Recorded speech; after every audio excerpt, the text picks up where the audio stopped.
ഈ ആഴ്ചയിൽ നിങ്ങളുടെ കരിയറിൽ എന്താണ് സംഭവിക്കുക, നിങ്ങളുടെ ജോലിയിൽ എന്താണ് സംഭവിക്കുക, നിങ്ങളുടെ കർമ്മത്തിന് എന്താണ് സംഭവിക്കാൻ പോകുന്നത്, അവിടെയുള്ള ഒരു എനർജി എന്താണ്, അവിടെ നിങ്ങൾ ശ്രദ്ധിക്കേണ്ടതായിട്ടുള്ള കാര്യം എന്താണ് എന്ന് നമുക്ക് നോക്കാം.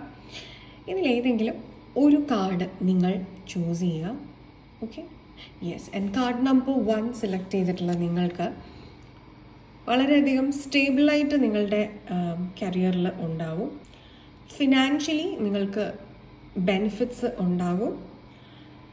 എന്നാൽ നിങ്ങൾ കുറച്ച് സ്ട്രെസ്ഡ് ഔട്ട് ആവാനുള്ള ഒരു സാധ്യതയുണ്ട്. ഓവറായിട്ട് നിങ്ങൾക്ക് വർക്ക് ചെയ്യേണ്ടതായിട്ടോ, ഓവർ വർക്ക് അവേഴ്സ് എടുക്കേണ്ടതായിട്ടോ, അല്ലെങ്കിൽ നിങ്ങളുടെ തലയിൽ കുറച്ച് ബേർഡൻസ് വരും, പ്രഷർ വരും. പക്ഷെ അത് നിങ്ങൾ ഹാൻഡിൽ ചെയ്യും നന്നായിട്ട്.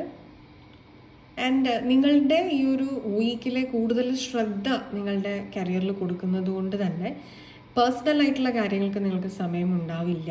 പക്ഷെ നിങ്ങൾക്ക് ഫിനാൻഷ്യൽ ബെനിഫിറ്റ്സ് ഉണ്ടാവുന്നുണ്ട്.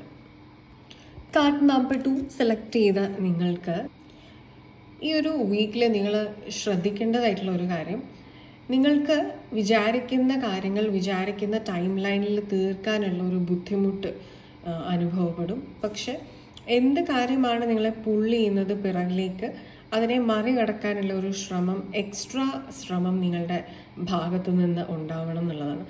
അതുപോലെ ഡിസിഷൻ മേക്കിംഗ് ഒന്ന് പാളിപ്പോകാനുള്ള ഒരു സാധ്യതയൊക്കെ ഉണ്ട്. അതുകൊണ്ട് എപ്പോഴും ഒരു ഡിസിഷൻ ഈ ആഴ്ചയിൽ നിങ്ങളുടെ കരിയർ ബേസ് ചെയ്ത് എടുക്കുമ്പോൾ അറിയാവുന്ന ആരോടെങ്കിലും ഒന്ന് എക്സ്പേർട്സിനോടൊക്കെ ഒന്ന് അഡ്വൈസ് എടുത്തതിന് ശേഷം മാത്രം ചെയ്യുക. കൂടാതെ നല്ല രീതിയിൽ മടി അല്ലെങ്കിൽ ടയർഡ്നെസ്, നിങ്ങൾക്ക് ലീവ് എടുക്കാൻ തോന്നുക, അസുഖം വരിക, ഇതെല്ലാം നിങ്ങളുടെ മാനസികമായിട്ടുള്ള ഇഷ്യൂ കൊണ്ടാണ്. മനസ്സിനെ കഴിവതും പോസിറ്റീവായിട്ടുള്ള തോട്ട്സ് കൊണ്ട് ഫില്ല് ചെയ്ത് വെക്കാനായിട്ട് ശ്രദ്ധിക്കേണ്ടതാണ്. ആൻഡ് കാർഡ് നമ്പർ 3 സെലക്ട് ചെയ്തിട്ടുള്ള നിങ്ങൾക്ക് ദി ചാരിയറ്റ്, നല്ലൊരു കരിയർ ഫ്യൂച്ചർ ബിൽഡ് ചെയ്തെടുക്കാനുള്ള ഡിറ്റർമിനേഷനും കറേജും പൊട്ടൻഷ്യലും എല്ലാം നിങ്ങൾക്ക് ഉണ്ട്. പക്ഷെ ഒരു പ്രോപ്പറായിട്ടുള്ള ഒരു ഡിസിഷൻ മേക്കിംഗ് നിങ്ങൾക്ക് എടുക്കാൻ ബുദ്ധിമുട്ട് ഈ ഒരു ആഴ്ചയിൽ നിങ്ങൾക്ക് അനുഭവപ്പെടാം. അതാണോ ഇതാണോ, മേ ബി നിങ്ങൾക്ക് ഒരു ജോബ് നോക്കുന്ന വ്യക്തികൾക്കാണെങ്കിൽ 2 ഓഫേഴ്സ് ഒരേ സമയം വന്നിട്ട് ഇതിൽ ഏതെടുക്കണം എന്നുള്ള കൺഫ്യൂഷൻ പോലും നിങ്ങൾക്ക് വന്നിട്ടുണ്ടാവാം.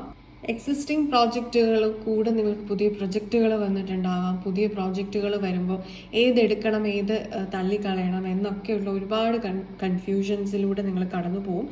പക്ഷെ ഒരുപാട് റെസിലിയൻസും ക്ഷമയും പേഷ്യൻസും ആവശ്യമാണ്.